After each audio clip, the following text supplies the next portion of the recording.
So, all right, here is what is happening. Yesterday, November 6, 2025, the United States congratulated Biya because yesterday Biya was sworn into office for an 8th term to run Cameroon for the next 7 years. And what we saw yesterday is a man that is completely out of touch with reality. The man is no more there. We saw an event that was completely choreographed to look real. But even as they were restricting cameras from having a close shot of Biya, the world saw what happened. We saw a man that can't even read or even understand what the occasion or the event was about. So they were basically reminding him that today you are going to read this oath of office. You are going to say that you accepted it. In fact, they were directing him like a toddler.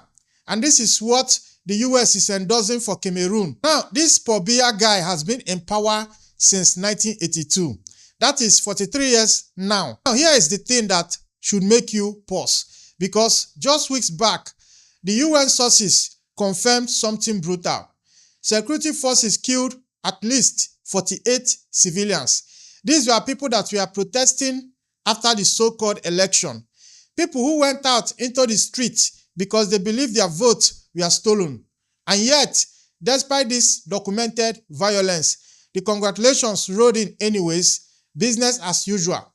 But wait, let me tell you what is happening over in Tanzania. Same time frame, completely different story. President Samia Suluhu Hassan won re-election on October 29th, which is a highly disputed election, no questions about that. The official numbers were 97.6% of the vote. That was how much President Hassan was popular or is popular with Tanzanian voters. Now, that's the kind of number that should make you stop and think, right? Because nobody gets 97% in a re-election. So, protests eventually broke out immediately. Government crackdown came hard and fast. Internet shut down. Security forces everywhere. The UN is confirming at least 10 people dead, but the opposition is saying it's in hundreds. Some reports even claim up to 700 people are dead. Now, that's a massive discrepancy. But even taking the lowest number, 10 confirmed deaths, that is still a tragedy. But here's where it gets really interesting. The West's response was completely different from Cameroon. European Union demanding investigations. Tanzania's opposition filing petitions with the International Criminal Court. So let's take a step back and think this through. We have got 2 African elections happening almost simultaneously. Both have serious fraud allegations, and I mean very serious irregularities. Both saw violent crackdowns on protesters, real violence. We are talking tear gas, water cannons, live ammunition, real violence, real death. But the international response, they are like night and day. Because in Cameroon, we have got this 92-year-old leader, Biya, the world's oldest president. He has been in power for over 4 decades, longer than almost everyone that is listening to this broadcast has been alive. And despite documented violence, despite UN confirmed deaths, he is facing basically zero international pressure. Meanwhile, in Tanzania, we have got a leader dealing with similar accusations, President Suluhu, and she's getting hit with harsh condemnations, travel adversaries, people basically calling for international prosecution.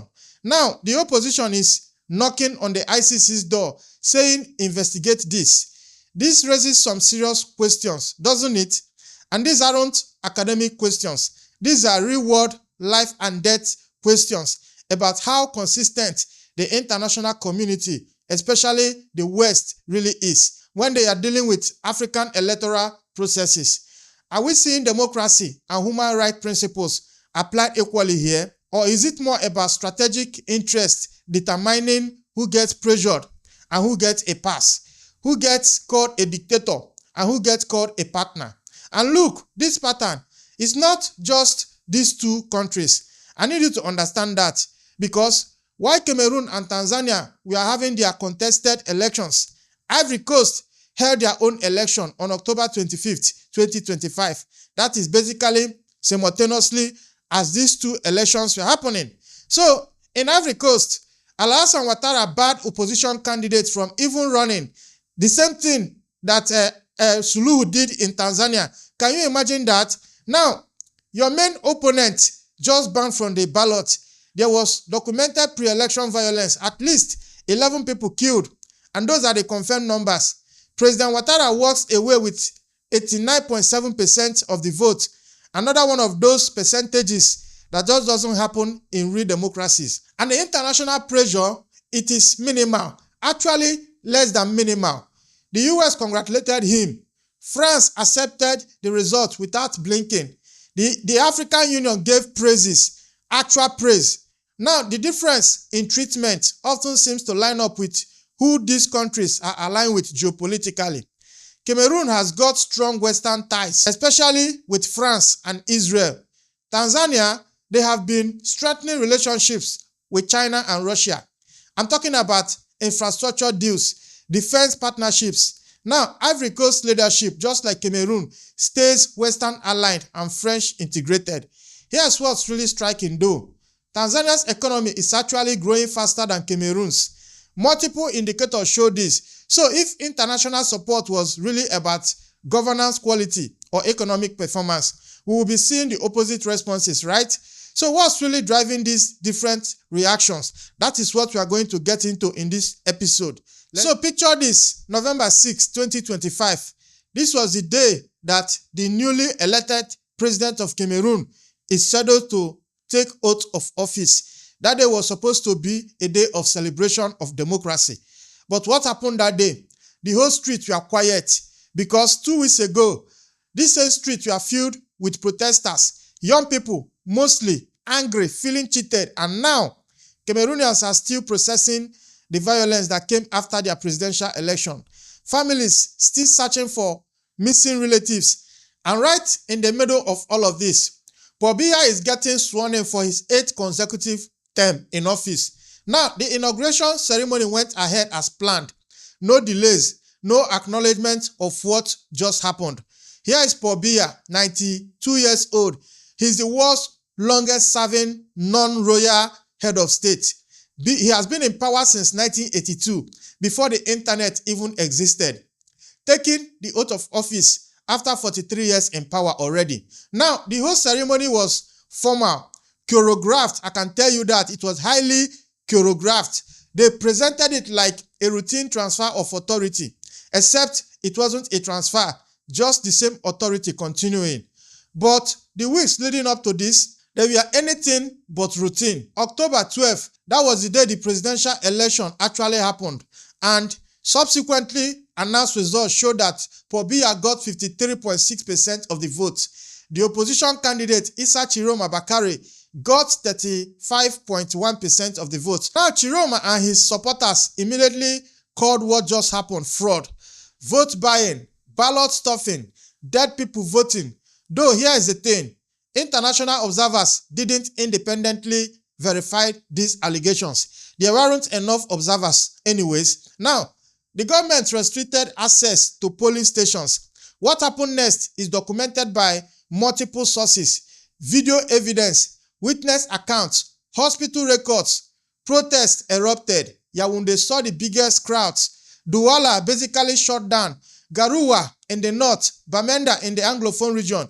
These weren't small demonstrations. We are talking thousands of people, mostly young people, mostly unemployed.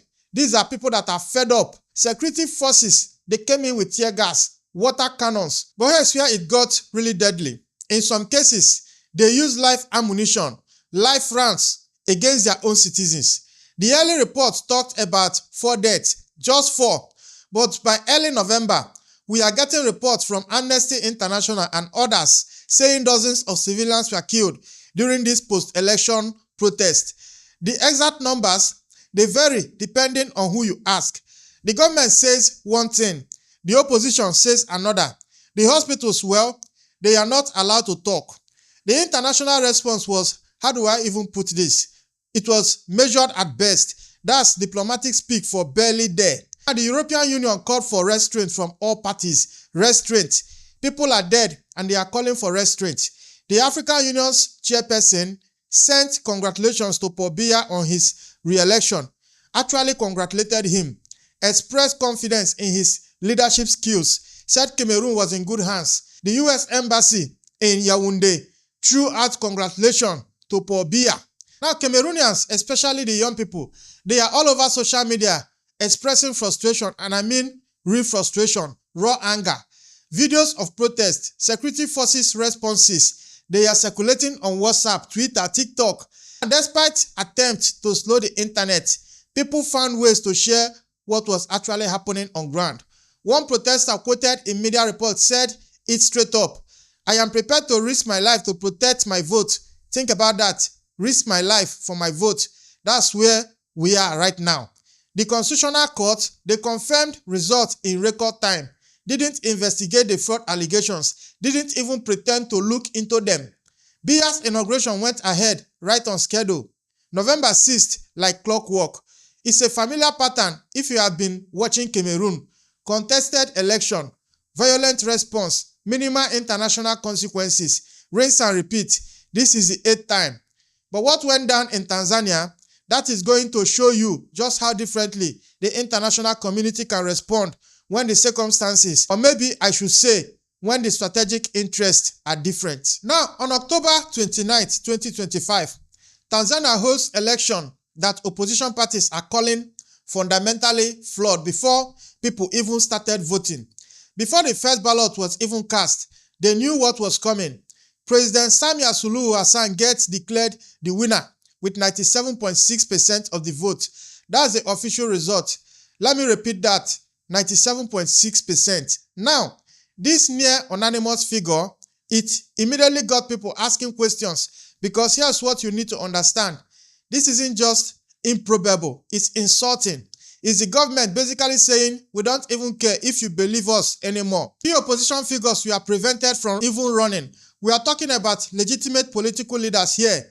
Some were facing charges that mysteriously appeared right before the election. Others were detained, just picked up and held.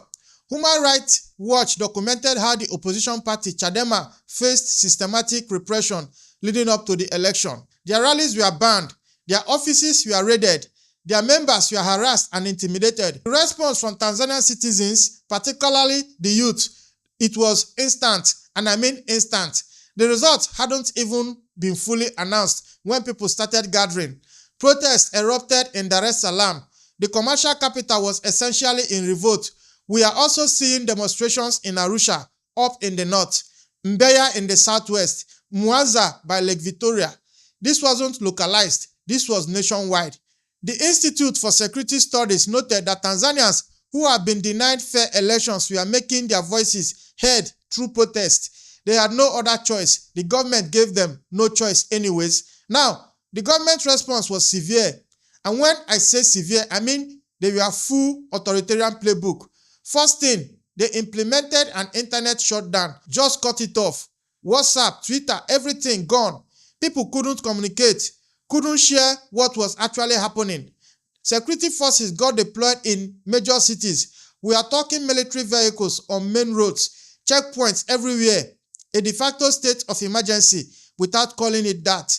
Human Rights Watch reported that security forces used excessive force, including live ammunition, against protesters. They weren't trying to disperse crowds, they were shooting to kill. Now, the death toll, this remains contested, and it's actually one of the most serious factual disputes about these events. The United Nations confirmed at least 10 deaths, while acknowledging the true figure could be higher. Opposition party Chadema, they are claiming up to 700 people were killed. This massive discrepancy, but we are talking between 10 confirmed and 700 claimed. It reflects either dramatic undercounting by official sources or significant overclaiming by the opposition, or maybe both. Independent verification is being really difficult because of the internet shutdown and restrictions on journalists. Chadema filed a formal petition with the International Criminal Court. They are requesting an investigation into alleged killings. They are accusing police of destroying evidence by removing bodies from hospitals. Tanzanian diaspora communities organized protests outside ICC headquarters in The Hague. President Suluhu got sworn in on November Third, it was a private ceremony with minimal public presence. The contrast with your typical inauguration celebrations, it was stark. Now, unlike what happened in Cameroon, Tanzania's violence would trigger significant international response, though questions about consistency will immediately come up. The international community's response to Cameroon and Tanzania, they revealed these striking inconsistencies that observers all across Africa quickly picked up on. I mean quickly, because within hours, people were comparing the statements, the reactions, the silence. For Cameroon, the reactions was restrained. Actually, restraint is being generous here. It was practically non-existent. The European Union put out a statement calling for restraint from all parties. That's it. That's their response to 48 confirmed deaths. The African Union chairperson congratulated Biya, praised his leadership, expressed optimism about Cameroon's future under his continued guidance after 43 years. The U.S. Embassy in Cameroon sent out congratulatory message to Biya, congratulating him for his re-election, and they are looking forward to their continued partnership between the U.S. and Cameroon. Now, they are not calling for restraint or condemning, but for Tanzania, completely different story. I mean completely. The United States, they issued strong statements condemning the violence for sure, not calling for restraint, condemning. Big difference. The U.S. Embassy in Dar es Salaam put out security warnings for American citizens. They are telling people to stay indoors, avoid crowds, stock up on essentials. The European Union demanded investigations into deaths and called for accountability. They used words like unacceptable and deeply concerning. The UK expressed deep concern about reports of violence. Canada issued travel advisories. The divergence went beyond just statements, way beyond. No similar ICC petitions were filed regarding Cameroon's electoral violence. None. Zero. It's like it didn't happen. African civil society organizations started noting these inconsistencies immediately. Social media across the continent lit up with comparisons. People are asking the obvious question: why does one country's violence get condemned while another gets a pass? The question kept coming up in discussions about international and Western engagement with African elections. Some analysts suggested the difference might relate to geopolitical alignment. Cameroon maintains strong ties with France and Western institutions. Tanzania has been increasingly engaging with China on infrastructure projects. They have been developing defense relationships with Russia. Could this alignment explain the different responses? Others pointed to economic factors. Tanzania's economy has been growing faster than Cameroon's, yet it is Tanzania that is facing harsher criticism. If governance and economy's performance were the criteria, shouldn't the response be reversed? The inconsistency raised fundamental questions about whether international democracy promotion is principled or strategic, about whether African elections are judged by universal standards or geopolitical considerations, about whether the international community truly supports democracy or just uses democratic rhetoric to advance their interests. These different responses to electoral irregularities in Africa, they don't happen in a vacuum. They reflect deeper patterns of international engagement with Africa that have been shaped by strategic interests for decades. Cameroon's relationship with the West, particularly France, goes back to colonial times. France has maintained strong economic ties. French companies dominate sectors like telecommunications and banking. Cameroon is part of the CFA franc zone, which ties its currency to France. This economic integration creates mutual dependencies that influence diplomatic relationships. The security dimension matters too. Cameroon has been a partner in regional security efforts, particularly against Boko Haram. Western militaries have provided training and support. This security cooperation creates relationships that extend beyond electoral periods. Tanzania's trajectory has been different. Under President Suluhu Hassan, Tanzania has been diversifying its international partnerships. China has become a major infrastructure partner. They are financing railways, ports, energy projects. Russia has been developing defense relationships, including military training agreements. This Eastern partnerships represent alternatives to traditional Western engagement.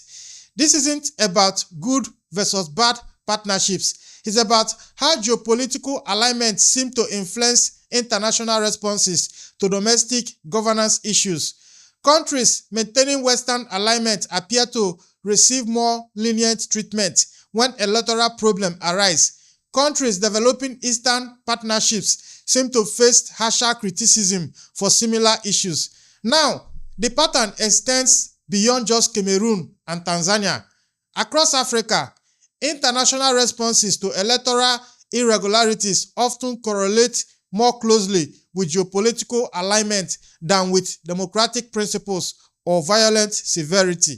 Now, if international support was actually based on economic governance and development outcomes, Tanzania should be getting more favorable treatment than Cameroon, not less. The economic data shows Tanzania outperforming Cameroon on growth metrics. Tanzania's GDP has been growing at approximately 5.5% in 2024.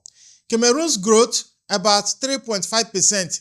Tanzania is showing stronger economic momentum and trajectory. Infrastructure development tells you a similar story.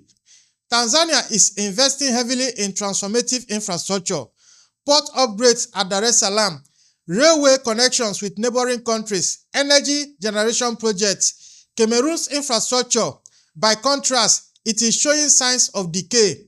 Multiple reports document poor road conditions, failing water systems, inadequate basic services. One Cameroonian citizen interviewed by media laid it out plain. There are no roads, water, or jobs. That's a sentiment echoed by others expressing frustration with decades of stagnation despite the country's oil wealth. Now, the economic comparison reveals this paradox. The country facing harsher international criticism is the one experiencing stronger growth, investing in infrastructure, building productive capacity. Now, the country getting more lenient treatment, they are presiding over economic stagnation despite resource wealth. This suggests international responses aren't primarily driven by governance quality or economic performance. They are driven by other factors like geopolitical considerations. So, Cameroon gets congratulations. Tanzania is facing ICC threats. But what about Ivory Coast? The answer reveals this troubling pattern that has been repeating for years across the entire continent. Ivory Coast story, it provides a striking parallel. October 25, 2025, same month as both Cameroon and Tanzania held their elections, President Alassane Ouattara, now 83 years old, secured a fourth term with 89.7% of the vote. But the road to that victory, it was marked by deliberate exclusion and significant pre-election unrest. Ouattara's two most serious rivals were barred from competing. They were barred completely from even running. Former President Laurent Gbagbo disqualified due to prior charges related to a 2010 civil conflict. Tidjane Thiam, former CEO of Credit Suisse and head of the opposition Democratic Party, he was removed from the ballot after the Constitutional Court ruled he held French nationality at the time of registration. These exclusions sparked immediate tensions and protests. Multiple deaths were documented in election-related violence. The media reported at least 11 people killed in weeks around the election. Some sources cited higher figures. The government responded by banning public demonstrations and protests against the exclusions. Violence erupted particularly in central western cities. There were also documented clashes on election day and in the lead-up period. Voter turnout fell to 50%. Analysts noted widespread voter apathy. One Abidjan resident told media there was no reason to vote. Everything was arranged for Ouattara to win. Despite these exclusions and violence, the international response was permissive. The US officially congratulated Ouattara on his re-election. France, Ivory Coast's former colonial power and primary economic partner, accepted the result without issuing condemnations. The African Union issued congratulations. No travel advisories were issued. No ICC investigations were threatened. The pattern across these three countries is unmistakable. Ouattara, Western ally and economically integrated with France and Western institutions, he received acceptance and praise despite constitutional concerns and documented violence. Cameroon's Biya, Western ally, received congratulations despite similar violence. Tanzania's Suluhu, increasingly Eastern-oriented through Chinese infrastructure deals and Russian defense ties, faced condemnation and threats. 3 countries, 3 contested elections, 3 instances of documented violence or electoral irregularities, but 3 completely different Western responses, all seemingly determined not by principles but by geopolitical interest and power alignment. Now, the different responses to electoral violence in Cameroon, Tanzania, and Ivory Coast, they reveal uncomfortable truths about how external powers engage with African democratic processes. The evidence is clear. Biya presided over electoral irregularities and documented violence. He faced minimal international pressure. The African Union congratulated him. Samia Suluhu Hassan faced similar allegations. She encountered stern condemnations, security warnings, ICC petitions. The key difference, it appears to be geopolitical alignment rather than the severity of electoral problems or violence. This selective accountability, it creates several problems for African democracy. First, it undermines genuine democratic progress. It signals to authoritarian leaders that Western alignment provides protection from international pressure. Leaders learn they can commit electoral fraud and violent repression with minimal consequences if they maintain the right external relationships. Second, it delegitimizes the international democracy promotion. It exposes it as strategically motivated rather than principled. When African civil society and opposition movements see that international support depends on geopolitics rather than democratic values, they lose faith in external actors as genuine democracy advocates. Third, it constrains African sovereignty. It makes international consequences dependent on who leaders partner with rather than how they govern their citizens. African observers have increasingly been calling out these double standards. Pan-African civil society organizations have criticized what they see as selective Western engagement. Social media across the continent is filled with comparisons highlighting these inconsistencies. The fundamental questions, they remain. Can international democracy promotion be credible when responses to electoral violence correlate more closely with geopolitical alignment than with democratic principles?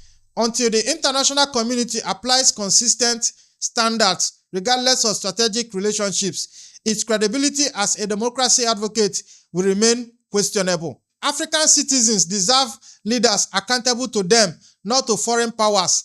The international community needs to decide whether it truly supports democracy or whether it's merely pushing strategic interest while using democratic rhetoric. Now, if you have watched to this point, this is Frontline Africa.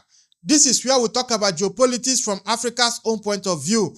It's where we bring you the stories with the kind of details that mainstream media does everything to avoid. Now, a lot of people have been echoing this ever since these 3 key elections happened in Africa this October. I'm talking about Cameroon, Ivory Coast, and Tanzania. 3 different elections, the same playbook and different outcomes. As I speak to you now, all 3 countries have been sworn in respectively despite all of these inconsistencies. But the purpose of this episode is to highlight the hypocrisy of Western democracy advocates, how they choose to respond despite the exact same playbook in all 3 countries. While they are congratulating Biya and Hassan Ouattara, they are using the big hammer on Tanzania. The difference is geopolitical alignment. Now go to the comment section and drop your opinion on this matter. And if you want to see more of my content, maybe consider to subscribe and turn on those notifications. I am your host, Ezekiel Enejeta, and I will see you in the next one. It's a bye-bye for now.